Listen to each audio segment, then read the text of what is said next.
Bonjour, bienvenue.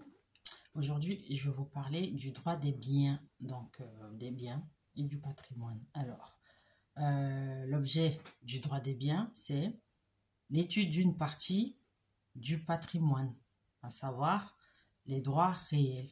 Mais commençons déjà par faire un petit point sur le patrimoine attribut de la personne. Donc, à chaque personne est attribué un patrimoine. Donc, ce mot, en fait, il vient du latin, étymologiquement. Il vient du mot patrimonium, qui signifie littéralement l'héritage du père. Mais ce sens étymologique n'est pas le sens juridique du terme. En effet, les usages du terme patrimoine se multiplient, soit dans les textes ou dans les conventions internationales, mais tous ces usages ne veulent pas strictement dire la même chose, ne reflètent pas le même concept. Ainsi, on parle de patrimoine commun de l'humanité, ce qui signifie que l'on ne rattache pas ce patrimoine à un individu en particulier, mais à l'humanité tout entière qui n'est même pas pourvue de la personnalité juridique. Et donc, on désigne même dans les conventions internationales certaines ressources de fond de mer ou de l'atmosphère comme étant un bien de l'humanité. Donc, l'objectif ici, c'est d'en empêcher l'appropriation individuelle par des personnes privées ou par certains États. Donc, il en va de même pour le patrimoine de la nation. Donc, c'est une expression qui est utilisée dans de nombreux textes juridiques. Nous allons en citer trois. Le premier, c'est l'article L 101-1 du Code de l'urbanisme, selon lequel le territoire français est le patrimoine commun de la nation. Donc, les collectivités publiques en sont les gestionnaires et les garantes dans le cadre de leurs compétences. Le deuxième texte, c'est l'article L 210-1 du Code de l'environnement, où on peut lire que l'eau fait partie du patrimoine commun de la nation. De la même manière, selon l'article, donc le troisième texte, l'article L110-1 du Code de l'environnement toujours, les espaces, les ressources et milieux naturels, les sites et paysages, la qualité de l'air, les espèces animales et végétales, la diversité et les équilibres biologiques auxquels ils participent font partie du patrimoine commun de la nation. Donc, dans ces trois textes qui représentent trois hypothèses, on retrouve l'idée que le lien qui unit le groupe et ses portions de réalité propres à l'homme exclut l'appropriation individuelle de ses ressources. Donc, faut noter quand même que la portée de ces textes qu'on vient de citer ne doit pas être exagérée dans la mesure où, par exemple, on peut être propriétaire d'un terrain en France, par exemple. Donc, même si c'est un patrimoine commun, cela n'empêche de devenir propriétaire de certaines portions de ce patrimoine-là, mais toujours sous réserve de la loi, de ce que la loi a prévu à ce sujet. Donc, le patrimoine, il n'est pas que géographique ou physique. On peut aussi lire, par exemple, dans une décision ou une loi plutôt du 4 août 1994 relative à l'emploi de la langue française, que justement c'est un élément fondamental de la personnalité et du patrimoine de la France. Donc, on voit bien que c'est une formule qui nous rapproche un peu du sens juridique du mot patrimoine. Le territoire ici, il est employé comme une personne, donc qui est dotée justement de la personnalité juridique. Donc, le patrimoine de chaque personne physique est susceptible de différentes acceptions, c'est-à-dire que le patrimoine peut avoir plusieurs définitions, plusieurs sens selon le point de vue de la personne qui en parle. Si par exemple on prend le sociologue, le patrimoine pour lui, c'est le patrimoine culturel de la personne. Donc, c'est-à-dire c'est l'éducation qu'elle a reçue, les codes qu'elle a pu accumuler dans son enfance et qui auront une influence donc sur sa place dans la société ou sur son évolution dans la vie professionnelle. Pour le médecin, le patrimoine, c'est le patrimoine héréditaire, le patrimoine génétique. Donc cela pose beaucoup de problèmes aux juristes. Et puis une question peut se poser, c'est de savoir si la personne propriétaire de ce patrimoine héréditaire ou génétique peut permettre à l'État, par exemple, d'enregistrer ce patrimoine-là, de le connaître, de l'explorer, ou même aux médecins, de transformer ce patrimoine. Donc, la question est de savoir si cela est possible, même si c'est la personne qui le demande. Donc, c'est une interrogation qui reste ouverte. Et d'un point de vue économique, donc du point de vue de l'économiste, donc le patrimoine, c'est l'avoir total de l'individu, c'est-à-dire l'ensemble de ses actifs qui peuvent être employés donc à la consommation ou à l'épargne. Donc, on voit bien que selon le point de vue où on se place, selon l'angle considéré, la définition du patrimoine diffère. Donc, la théorie classique du patrimoine a été élaborée au milieu du 19e siècle. Hein. Donc, si vous voulez plus de précision, je vous invite à aller sur Internet. Vous trouverez des infos plus poussées. Donc, cette théorie classique du patrimoine peut être résumée en 2 propositions.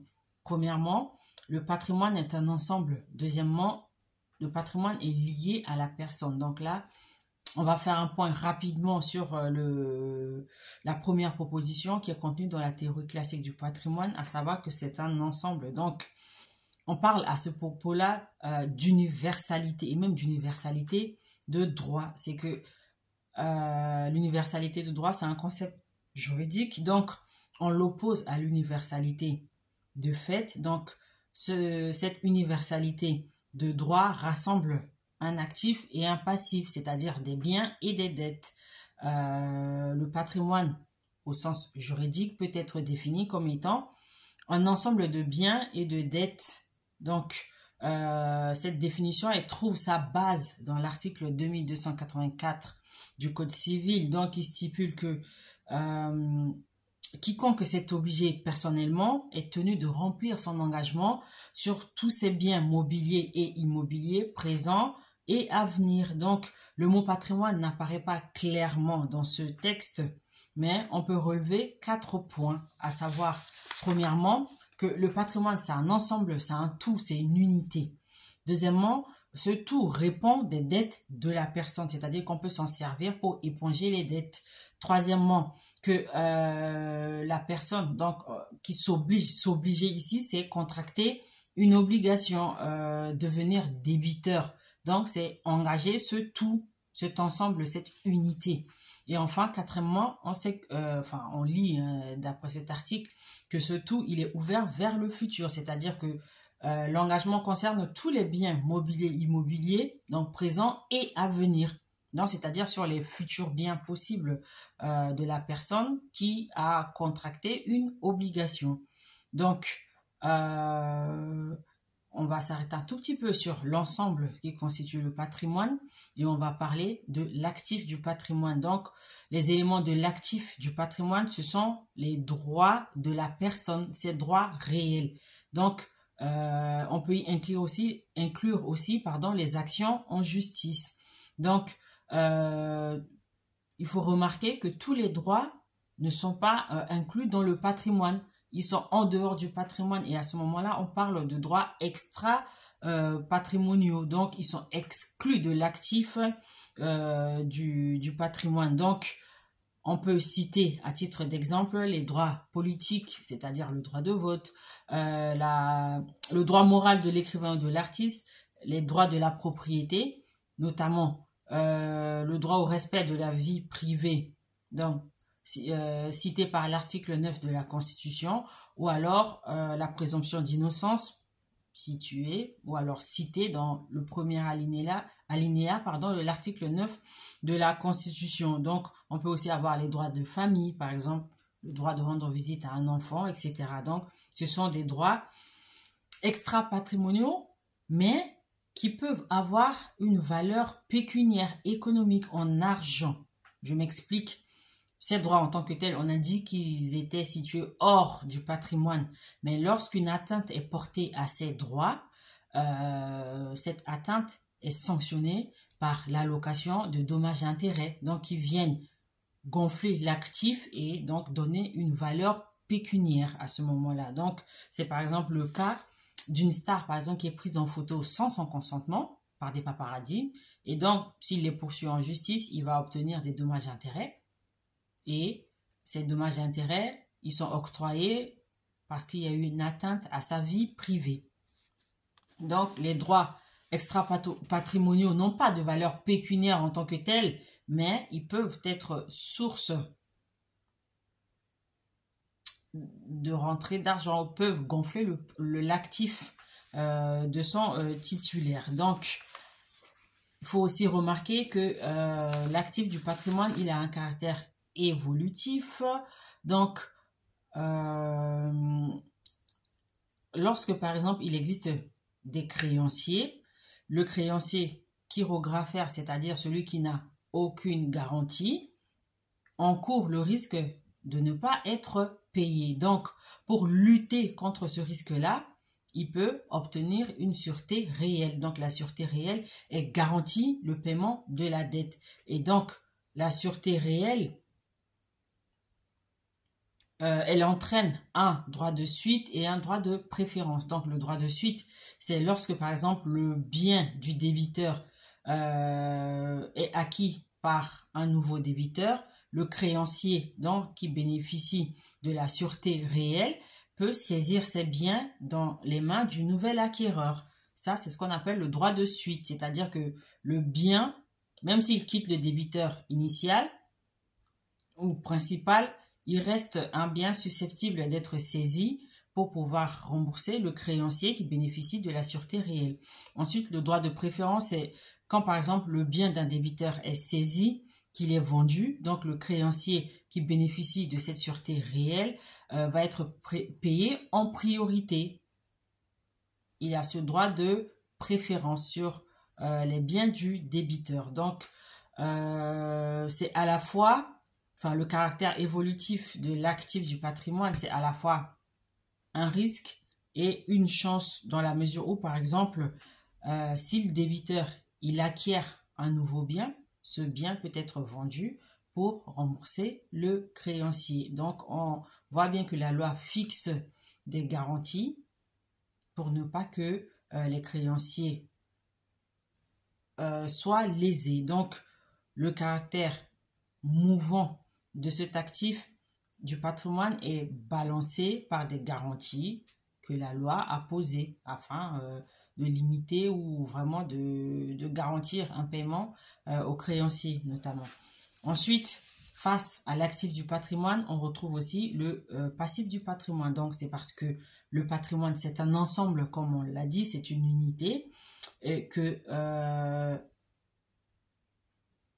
qu'il contient justement à la fois des actifs et un passif. Donc, le passif, il est adjoint à l'actif. Donc, c'est pour cette raison qu'on parle d'universalité de droit.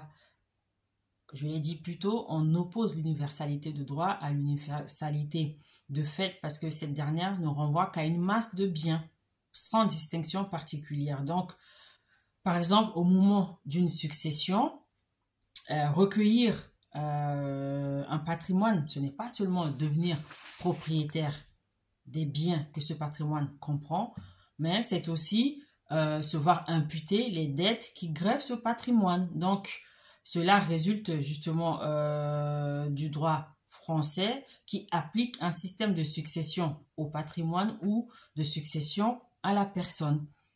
Cependant, la loi prévoit des hypothèses ou des conditions où un héritier peut refuser un patrimoine, notamment à l'article 870 du Code civil, il est précisé que, je cite, les co-héritiers contribuent entre eux au paiement des dettes et des charges de la succession, chacun dans la proportion de ce qu'il y prend. Donc, cela signifie que si, au moment de la succession, le bilan actif, passif et négatif, tous les co-héritiers sont obligés de rembourser les dettes, donc proportionnellement à leur part d'héritage.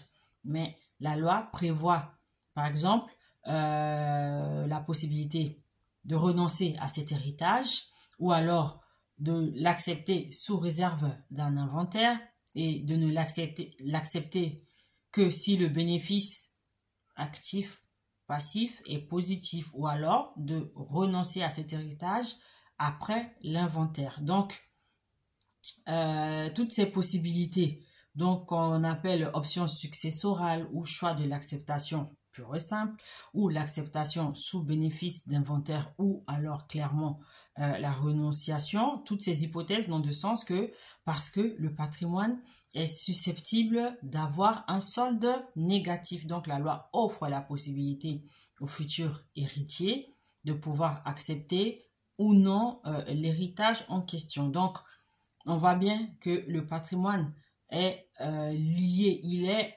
indissoluble. Donc, on peut, à ce moment-là, en arriver à une conclusion ou une définition générale en disant que le patrimoine peut être défini comme l'ensemble des droits appartenant à une personne et des obligations lui incombant et qui ont une valeur pécuniaire. Donc, globalement, c'est de cette façon que l'on peut définir un patrimoine. Donc, l'actif et le passif sont liés de façon indissoluble, c'est-à-dire qu'on ne peut séparer l'actif du passif. C'est-à-dire si on hérite d'un bien, on l'hérite aussi avec les dettes qui vont avec. Donc, l'actif répond de tout le passif. Cela signifie que toutes les dettes peuvent être payées sur n'importe quel bien du débiteur. Voilà, c'était ce qu'on pouvait dire en introduction générale sur le droit des biens, sur la théorie classique du patrimoine, ainsi que sur la notion de l'actif et du passif qui constitue le patrimoine. Le patrimoine qui est lié à une personne, donc qui est une unité, un ensemble et un tout. Donc dans une prochaine vidéo, on reviendra sur le fait que le patrimoine soit lié à une personne. Donc dans sa globalité, le patrimoine, c'est un ensemble, un tout, une universalité et même une universalité de droit. Voilà. Si vous avez des questions, n'hésitez pas à faire un tour là sur la page ou à nous contacter aux coordonnées qui y figurent. À bientôt.